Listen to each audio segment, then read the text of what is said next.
and then we write, and then we revise. And what I find in working with young people is nobody wants to revise. But I find that in working with middle-aged people too. I don't want to revise. It's annoying, you know. So then we go into editing, that you have to actually have, and I'm kind of a stickler for this, that you actually have to have correct grammar and correct punctuation. And it's, I think for a first draft, it's great to sort of do best guess writing, you know.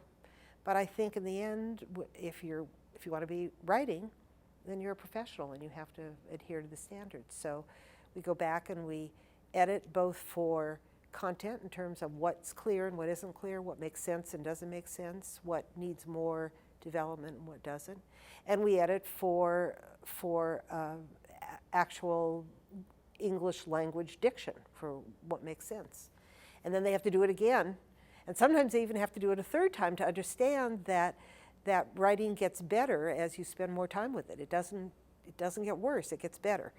And so teaching children the patience to sort of produce a first draft and get to the end. And then once you've done that, you kind of know what you have, that there's a lot of joy in rewriting. There's a lot of pleasure in it. It's not just like, oh, the teacher made me do that, but that's when you turn it into something that's polished. So part of the teaching is not just what makes sense as writing, but what the standards are, what the professional standards are. Because when you turn in something, whether you're turning it to your teacher or to your school newspaper or to a contest or to your publisher, you're saying, this is my best work. And that's a hard thing for all of us to learn, especially for kids. You say, well, there, I did it. You know, when my sons were growing up, they always had to write a paragraph. That was sort of the unit of commerce, write a paragraph about. And every one of my sons, and this I thought maybe was typical of them, would say, can one sentence be a paragraph? And I would say, yeah, it can be, but is it your best work? Is it, you know? And they said, well, who cares? We just have to write a paragraph.